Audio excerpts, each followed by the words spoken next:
tere, mina olen Heidi, ma lõpetasin Ateljeeri meigikooli aastal 2022 ja olen alates sellest Tartus jumestaja. Ja Ateljeeri meigikooli valisin sellepärast, et see tundus Tartus tol hetkel vähemalt kõige põhjalikum selline koolitus, kus saab sellise baasteadmised selleks, et kohe jumestajana alustada.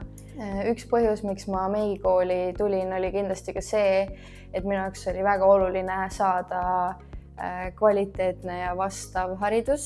Et kui sa inimeselt päriselt küsid täna luksusteenuse eest raha, siis peaks selle teenuse kvaliteet ka olema vastav, seega see oli minu jaoks väga-väga oluline. Mina tunnen, et ma meigikoolist sain ilmselt kõige suuremat väärtust sellest, kus koolitajad ise jagasid enda kogemusi elust enesest.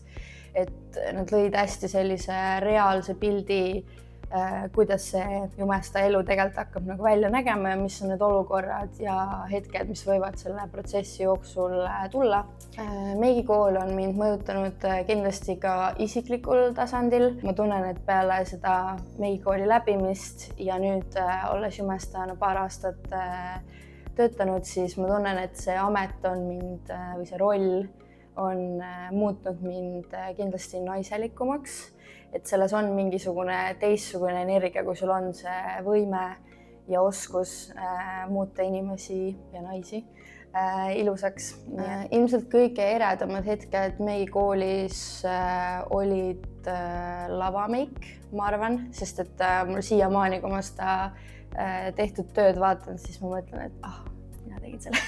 Ja teiseks jäi mul ilmselt kõige rohkem meelde fotomeigitund, kus me siis modellidega läksime fotograafi juurde ja fotograaf küsis minu modelli nähes ja teda pildistama hakates, et kes selle töö tegi, siis oli, et mina tegin, siis ta ütles, et väga-väga hästi tehtud töö, et siis oli ka siuke väga proud moment korra. Kui sa soovid tulla Ateljeeri meigikooli õppima, siis ma soovitaksin ilmselt kõige rohkem olla hästi avatud ja julge ja võtta nendes praktilistes tundides riske ja katsetada kõike läbi, sest sa kunagi ei tea, milline klient sul meigitooli võib tulla.